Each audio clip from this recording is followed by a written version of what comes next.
Welcome to the Too Much to Say podcast, where we have too much to say. Episode 27, the Insidious Sexism, a Kavanaugh tale. We're going to be breaking down the Brett Kavanaugh odyssey that we've gone on this past 3 months. Yeah, let's see here, make sure that 3 months. Back in July 9th, when he was first nominated by Trump.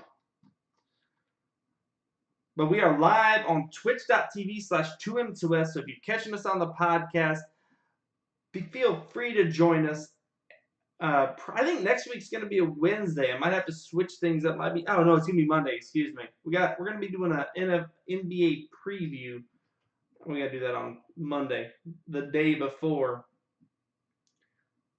the season starts. So we'll probably do that Monday night. Might even switch to Mondays. My wife's got a few things coming up on. Ooh, Monday would be bad normally. We'll see. But next week will be Monday. Maybe even Sunday. All right.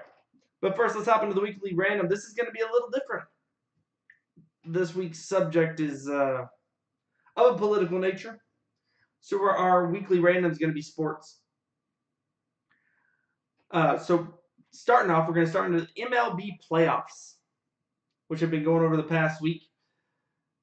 And quite honestly have been quite lopsided. And that is even after having multiple play-in games, deciding seed, deciding whether or not you had to play in the wild card game. I mean, the first thing we saw was the Cubs and the Brewers decide seed, so they played in a one game, which the Brewers won, and then the Cubs went and had to play in the wild card play-in game against the Rockies, which they proceeded to lose. So lost I think it was like back-to-back nights. And then the Rockies went and played against the Brewers and got swept and are now out of the playoffs. We also saw the Astros sweep the Indians. The Dodgers 3-1, my beloved Braves. It took a miracle for us to even get a win with the Ronald Acuna grand slam. And then right now we have the Boston Red Sox are up 2-1, leading the series, 2-1 on the Yankees. And they're actually currently playing Game 4 in New York. These are best of 5 series, so it is Game 4 in New York, and the score is, at this moment, 0-0 at the end of the second inning. So going into the third. But honestly, I'm fine, obviously, with the playoffs and with the teams that made it and all that sort of thing. I cannot stand the wild card setup for Major League Baseball. Major League Baseball plays 162 games per team per season. And yet only 5 teams make the playoffs. That doesn't happen in that doesn't happen in baseball or football. Half the teams in basketball in the NBA make the playoffs. And they only play 82 games. It is not, and then you play 162 games, and then you get to play one game. If you lose that game, you're done. I'm not even necessarily suggesting that they expand to 16 or to 8 teams, which I think would be fine. But even 6 teams, where the first and second seed get a bye, you play 2 plays 4, 3 2 plays 6, 3 plays 6, 4 plays 5, and then the winners go to play 1 and 2. There just can't be a one game wild card. I'm fine with the playoff. What happened with the Brewers and the Cubs? That was fine. That was the determined seed. I like that. I prefer that. I prefer that much more than having a million tiebreakers. That was great. That was just a determined seed. You get to the end of the season, and you've played to a draw literally after 162 games. But to have them just play the Cubs, who they were the number one seed, they dropped down to a wild card and then were out in 2 days. That is bonkers and nonsense. I mean, baseball has got all sorts of problems, but they don't need to have this one. This is an easy fix. I think honestly, baseball's biggest problem, if you really look at it, is how hard they hold to tradition. There's no reason for you not to expand the playoffs. It took a miracle just for you to expand to the wild card. And then for no reason you added another wild card so you get a playing game. I mean, I'd rather see a 3-game series. It should be a 5-game series, but I'd rather see a 3-game series at the very least for these wild card. I mean, that's another option. Honestly, is to make the playoffs bigger, not make it 8 teams out of each league, decrease the length of the season. You still get the same number of games. There's more postseason, more interesting baseball, and subsequently some of the regular season becomes more interesting because there's fewer games. I mean, people say that about basketball, that the first half of the season or whatever, you don't really pay attention until January.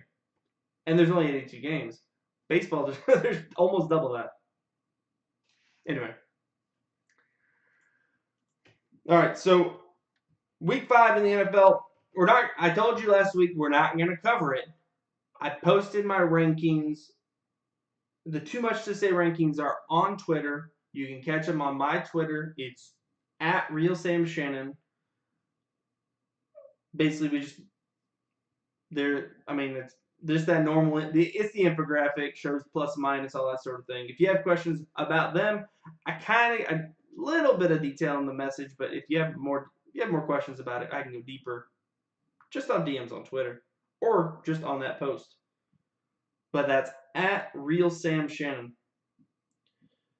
All right, the third thing was the NBA is coming. I already broke this. We're going to be doing an NBA preview next, probably Sunday. Monday's pretty crazy for me with my kids playing soccer. I'm coaching them. They always have practice on Monday, so a little bit hard for me to come here and do my thing on a Monday night. So probably do that Sunday, 2 days before the NBA season is here. And that's what I'm talking about. It's about time. No more. I'm ready to see the Lakers. I'm ready to see anyway. Sorry, I'm excited though. I'm excited. So we'll be doing that preview. We'll do a team rankings. We'll talk about what I'm excited to see. Talk about players. Talk about teams. We'll break it all down. Lots of thoughts there. I'm very excited. Very excited about the upcoming NBA season. Honestly, though, it feels like the season just ended. It doesn't feel like we've been out without basketball very long. To me, that's bonkers. Like, the fact that it just feels like the NBA season was just like, I don't know, a month ago. But it's October. It's crazy. It's crazy. All right, next up, let's do the Reddit shower thought of the week. And yes, I did actually get everything moved, so I'm not. There's no delay here. This comes from user XXX Whiskers XXX. And they say, just as a side note, reading someone's Reading people's usernames is just a weird thing. I mean, you don't really think about reading your username when you put 3 X's at the beginning, 3 X's at the end. Anyway, they give us deciding to become a parent is like choosing to take care of a drunk person for 13 years straight and a hungover person for the next 5, then paying for the rehab for the next 4. As someone who has a 6-year-old and a 4-year-old, I can vouch for that. At least for that drunk person for the first 13 years. It's an experience, man. I tell you what. It's an experience. All right. Next up, let's hop into the main event. Insidious Sexism, a Kavanaugh tale. We're going deep dive. We're going really positive. We don't, we want things to be light. Don't want to talk about anything too crazy. So we're going to talk about how the Supreme Court the new Supreme Court judge and whole process leading up to him becoming that judge was extraordinarily sexist. So let's I want to start at the beginning because I want to talk about the character of the man who nominated him. And I want to go all the way back to when he was nominated. Not when basically when he accepted the nomination of the presidency.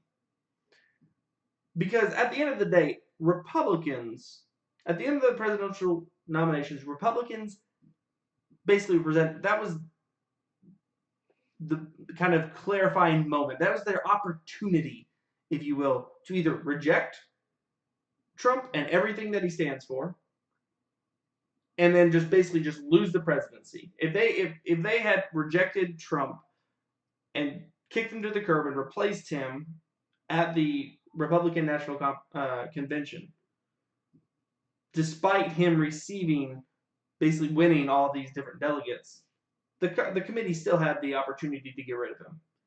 If they had done that, they would have alienated a very large portion of their voting base. And basically guaranteed that they lose the presidency for that next term. Hillary would have been almost guaranteed because most likely what would have happened is Republican voters wouldn't have shown up to the polls. And that's if Trump doesn't run. Trump might have still ran against the Republican nominee. But if he doesn't even run, then most Republican voters probably don't come out. Trump basically won by 80,000 votes. So you have just 0.1% of Republicans not come out. He just loses he loses outright. So imagine if 5% of Republicans don't come out because Republicans have rejected him. So that was the opportunity. They could have rejected Trump, everything that he stands for, or stand with him and possibly win the presidency. Now, you have to understand, according to 538, which is a pretty unbiased website, it's just basically facts and data. They're a data aggregate. They don't really spin things. They just say, hey, these are the possibilities according to these polls that we're getting. They gave Trump a 28.6% chance of winning the presidency. Now, we know that he did, but that is the chance that Republicans took. And I think that might have been just right before, so it might even have been lower. I don't know what it was exactly at the time of his nomination. But that was the chance. They took a 28.6% chance. I feel like that is like the definition of selling your soul to the devil. Like, you get Trump and everything he comes with us. So, since embracing Trump as their candidate, Republicans have made concession after concession and excuse after excuse for Trump. Just a couple of low points for his presidency. Or just basically after the nomination. The first one was the Hollywood Access tape, the grabber by the pussy tape. The second one and this one still baffles me, is the fact that since becoming president, he never put any of his companies into blind trust. So having a conflict of interest has always the emoluments clause has always been basically infringed, and Republicans have said and done nothing about it. He got away with firing the FBI director because the FBI director wasn't willing to basically bend the knee to the president. He undermined the Paris Climate Accord for basically no reason other than the fact that it belonged to Obama. He praised the Philippine dictator Duterte. He also praised North Korean dictator Kim Jong-un and praised the way that his people stood when he walked into a room and how he wished that people would do that for him. He has also gotten away with constantly calling the news media the enemy of the people. He has gotten away with a nuclear strategy session in the public dining room of Mar-a-Lago with the leader from Japan. And he's also, and mind you, there's lots more, but the last one was that he got away with basically playing 148 days of golf and spending $79 million of taxpayer money. A lot of that going to him because he goes to his own golf course. He's got away with all that, and there's lots more. So this is the man on July 9th. And that's also not to say anything about the Russian allegations. Well, those are still plowing forward. Thank heavens. We'll see what comes of those. But on July 9th, President Trump announced his nomination for Brett Kavanaugh, for the Supreme Court of the United States. 21 days later, we're going to break this down by days. We're going to talk about facts and data, and then we're going to talk about how this all worked out. So on the 30th, Christine Blasey Ford, a psychology professor in California, sent a letter to Senator Dianne Feinstein, the top Democrat on the Senate Judiciary Committee. In that letter, she alleges that Kavanaugh physically and sexually assaulted her while they're in high school at a party. Feinstein at that time did not release the letter publicly at Mrs. Ford's request. On August 10th, Senate Judiciary Committee Chairman Chuck Grassley basically announces that on September 4th, there are going to be confirmation hearings for Kavanaugh. September 4th to the 7th, those confirmation hearings take place. On the 12th, Feinstein sends Ford's letter to the FBI because it is at this point where people are starting to talk about this letter. On September 14th, Ford's allegations against Kavanaugh first publicly surfaced in a story by The New Yorker. At this point, we still have not heard Ford's name. September 16th, The Washington Post publishes an interview with Ford who allows her name to be released publicly. At September 17th, Mitch McConnell, this is a direct quote, "Here's what I want to tell you. In the very near future, Judge Kavanaugh will be on the U.S. Supreme Court. So my friends, keep faith. Don't get rattled by all this. We're going to plow right through it and do our job." So one day after Christine Blasey Ford puts her name on this story, basically comes out alleging sexual assault by Brett Kavanaugh, Mitch McConnell says, "I don't care. We're going to push through this. We're going to plow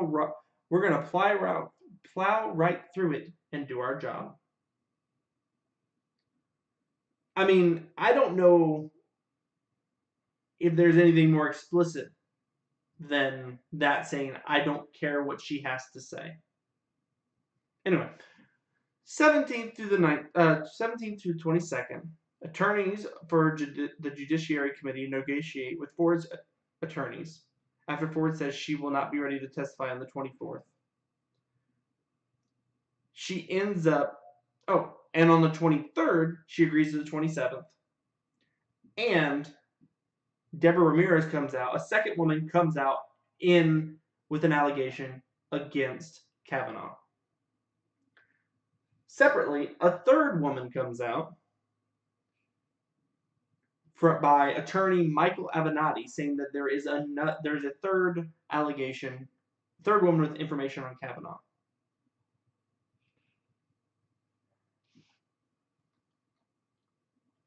Those two allegations are completely ignored at this point.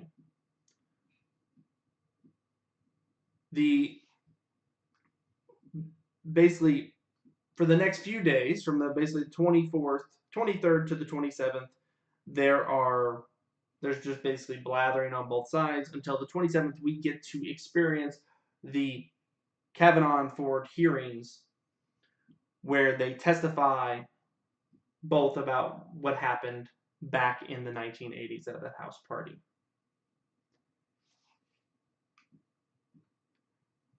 And then on October 6th, Kavanaugh is confirmed. But let's rewind. Oh, I guess I skipped one thing. We did have an FBI investigation. The 27th of September was a Thursday. It was then announced on the 1st, basically, that there would be an FBI investigation. A very limited FBI investigation. So, but let's break down the hearings. I want to talk a little more about the hearings and what we saw, and kind of what has all of the allegations against Kavanaugh. So 3 women made accusations against Brett Kavanaugh. Of those 3 women, only one of them was heard, and that was, of course, Christine Blasey Ford. That woman, Christine Blasey Ford, gave calm but firm testimony that Brett Kavanaugh, with his friend Mark Judge, sexually assaulted her. Brett Kavanaugh, in my opinion, made an ass of himself on national television. His testimony was angry, dismissive, petulant, and, to be honest, odd. He had his moments of tender emotion, of welling up, were about weird things, about calendars, about high school. I mean, to be honest, they came off as fake. And then subsequently, there was the FBI investigation did not interview Kavanaugh's friend Mark Judge, who Christine Ford places at that party, Diane Kaiser, who Christine Ford places at that party, or Christine Ford herself. And then after all that, he gets confirmed this past Saturday, 50-48.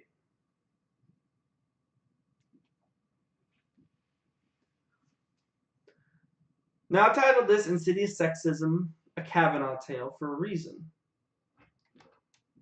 I want to go back, and I just want to talk about little spots where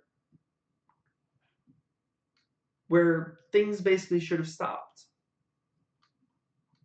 Obviously, we go all the way back to Trump, who is now indelibly linked to Kavanaugh. That Trump never should have become president after the leak of the Hollywood Access grabber by the pussy tape. I mean, honestly, you could go through Trump, and we had the grabber by the pussy. We had his comments about his daughter, saying that she is attractive. And how if she wasn't his daughter, we have the allegations of him going into the dressing room of like female teenagers. But then we have Brett Kavanaugh. So we never should have got here with Brett Kavanaugh because Trump never should have been president. But we got here, and then when Trump became president and he nominated him, we had 3 separate allegations. So I don't know about you, but I personally think that the Supreme Court of the United States is a very, very, very important organization. It is the head of one of the 3 branches of the United States government. These are lifetime appointments. I find it absolutely maddening that we are now using the Supreme Court as a bipartisan weapon, as a partisan weapon against each other. I find it abhorrent that we would nominate a judge not for his honesty or his diligence in studying the Constitution and trying to uphold its ideals and the ideals that started this nation: life, liberty, and the pursuit of happiness. The spirit of the Constitution is the life, liberty, and the pursuit of happiness for all humans. Now, back in the day, we used to say men all the time, but the purpose of it was for all humans. Now, specifically those within the United States. But all humans within the United States include men and women. And the fact that we're using the Supreme Court to try to, well, let's be honest, the reason they nominated Brett Kavanaugh is because Brett Kavanaugh is anti-abortion. And they are trying to undermine Roe versus Wade. So not only are they undermining the rights of women, they're doing it by bringing someone who has been accused of sexual assault against women. So 3 women have allegations against him. 1 of them is heard. And then they can't even do a full FBI investigation into her allegations. We get to have a hearing, and that's it. We get a limited investigation that doesn't even talk to Mark Judge. That should have been the stopping point right there. Where there is smoke, there is fire. And I'm going to be honest, the testimony by Miss Christine Blasey Ford was honest. It was straightforward. It was without guile. You could see the pain. And what did Christine Blasey Ford have to gain from coming out? Except pain. Except exposing herself. I mean, if we live in this fantasy world where she was not, in fact, assaulted, all she's done is smear her name, had her name smeared across the tabloids and headlines, saying that she was a sexual assault victim.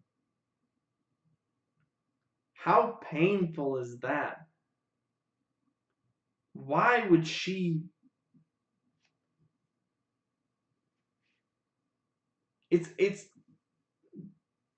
It's like I've told many people when they tried to convince me that being homosexual is a choice. Before it's become legal, why would anyone have chosen to be homosexual? Homosexuals were ridiculed, tortured, discriminated against. They had everything to lose by coming out as homosexual. But in their core of cores, in their biology, they were homosexual. Woo! Welcome, Kalinvida. Welcome to the stream, man. I appreciate the support. But homosexuals had nothing to gain by coming out. Just like Christine Blasey Ford, she had nothing to gain by announcing that she had been sexually assaulted by Brett Kavanaugh. She has been received death threats. She's not been able to be in her own home since September 16th, September 17th. There is nothing to gain except the truth. So not only did we dismiss the 2 accusations against Brett Kavanaugh, we didn't even, at the end of the day, we really dismissed the only allegation that was heard. Without an honest FBI investigation, and being able to listen to Brett Kavanaugh, I'm going to be honest, even if I didn't believe Christine Ford, which I do, her testimony was sincere. I recommend everyone to go watch it. The CBC, Canadian Broadcasting Company, has the full thing on YouTube. It's like 8 hours, and they have a ton of, they have like all the breaks and that sort of thing. There's no ads or anything, so you can skip around as much as you want. But her testimony is sincere. But even if I didn't believe her, like if her testimony wasn't enough, how Brett Kavanaugh composed himself would have been enough for me. There is no excuse for his testimony. There is no excuse for the anger behind him. If you are a man who should be on the Supreme Court, anger is not what you should have been feeling when you were accused of sexually assaulting someone. It should have been sympathy. It should have been pity. If that really didn't happen, why are you so angry at her when you can see that she's so sincere? Shouldn't you pity her? Feel empathy for her? He tried to paint her as a Democratic pawn, a partisan pawn. She's a psychology professor at a Californian university. She's not an actor. She truly believes that he assaulted her. And all he could do is get up there and sob about the calendars that his dad had and why he kept calendars, and interrupt senators when they asked him questions. I think I brought this up last week, but one of note for me, the one that really sealed it for me was, what's her? It's Nobla. Noblock, I believe it's no. Oh, no. Sometimes names just don't stick. No, it's.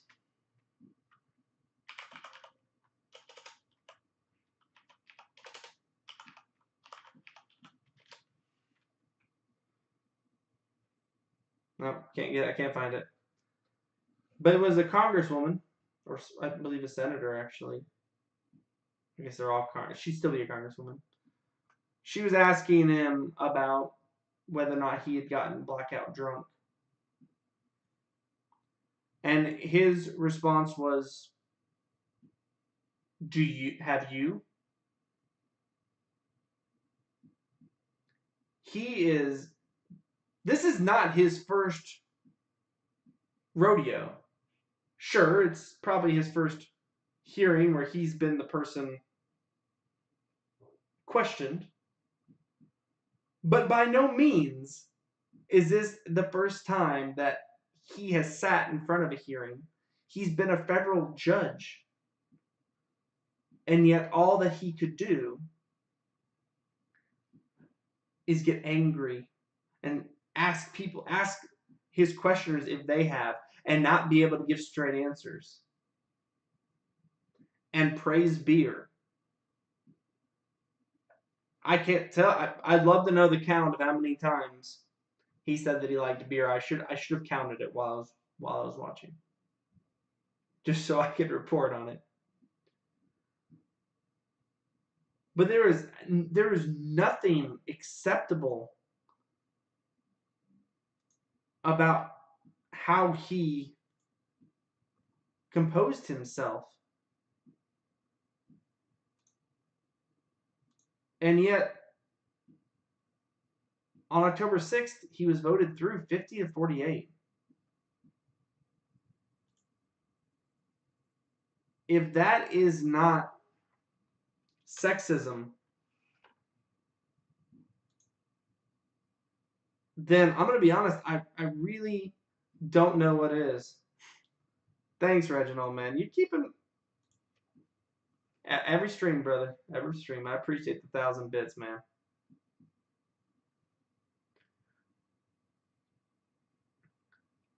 But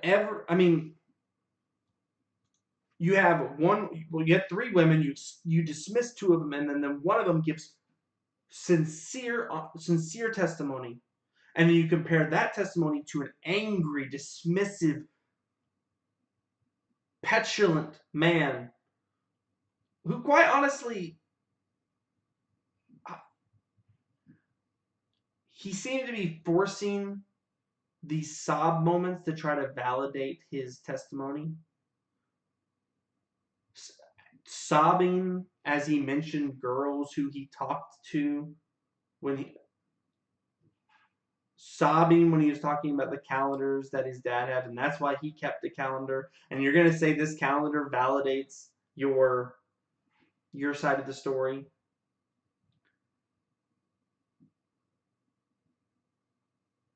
So you have, again, 3 women, dismiss 1 woman testifies, she's sincere compared to 1 angry man, and then you still confirm the angry man.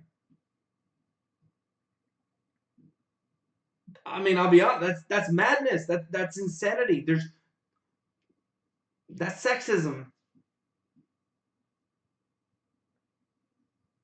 Pure and simple. And I know people always, well, I have a daughter.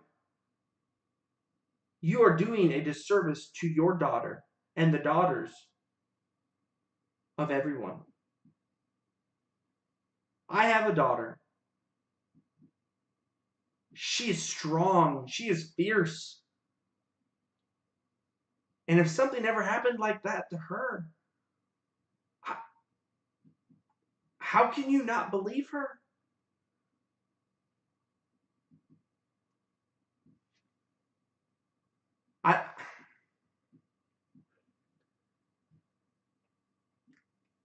I want to live in a world where this doesn't happen. I want so badly for people's voices to be heard. And that is not what happened with Christine Blasey Ford. She got to speak in her hearing, but she was ignored. She was ignored by 50 people. Mitch McConnell said as much before she even testified. 10 days before she testified, he told us what he was going to do. Here's what I want to tell you, McConnell said. In the very near future, Judge Kavanaugh will be on the U.S. Supreme Court. So, my friends, keep the faith. Don't get rattled by all this. We're going to plow right through it and do our job.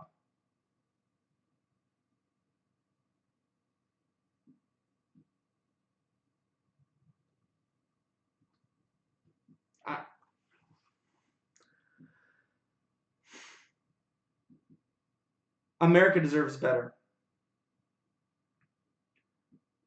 Making America great again is what needs to happen now. At least it's government institutions. The government institutions have been perverted by power-hungry men who want nothing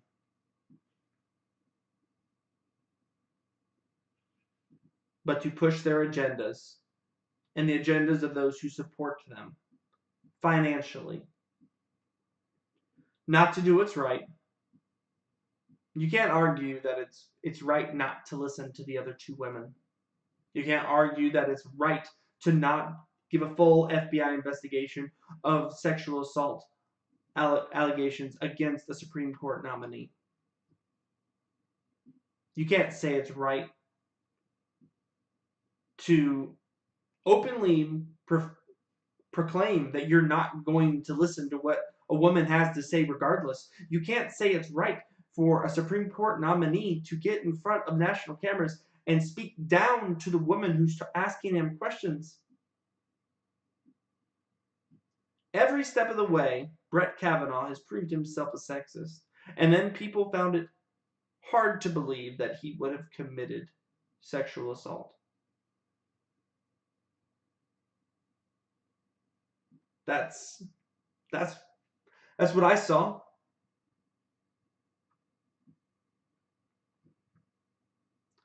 And I'm going to be honest, I'm ashamed of every single woman who voted for Trump.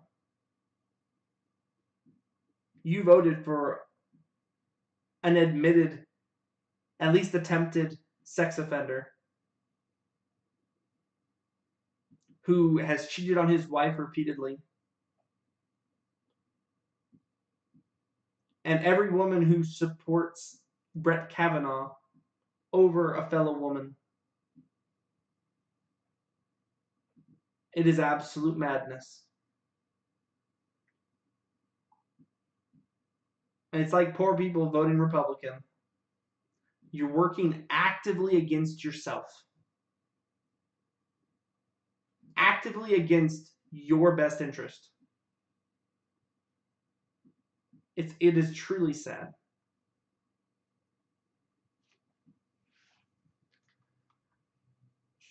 And I mean, the only thing I can say is I hope that this November, November 6th, that is less than 30 days, everyone goes out and votes. The hope is to flip the House and the Senate. I can't say I've ever been a fan of a party. Not for a long time. I would have considered myself Republican growing up. I voted for Mitt Romney. I would have voted for John McCain. I was young.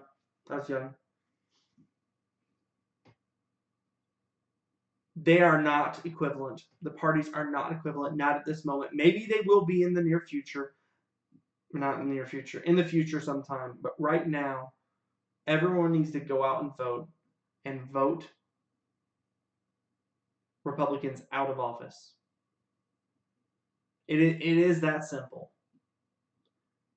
There is only one way to fix the wrongs that they have committed, and it's they will not do it themselves.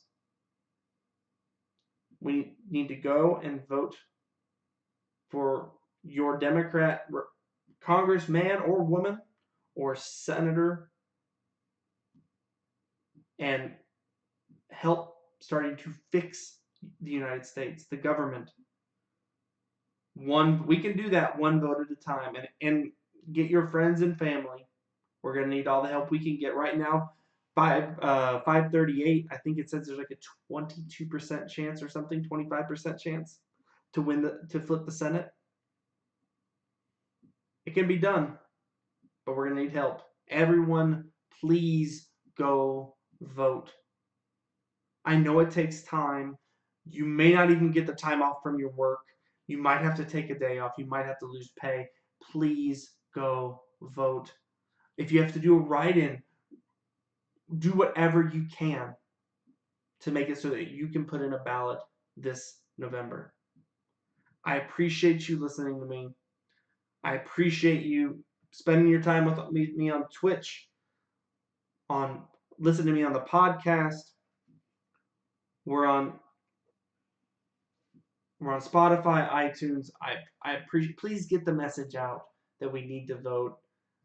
I mean, if you think I'm convincing, please have your friends come listen to me. I mean, for the very least, we've got to fix what is happening in America right now. The only way we can do that is midterms. If we can flip the House and the Senate, things can change. Please go vote. Again, Spotify, iTunes, Stitcher. I'm on Twitter at RealSamShannon. Please follow, like, subscribe. I appreciate all of your support. I appreciate you listening to me. Please vote. And I'll be back on a much lighter note next week with some NBA preview. Thank you.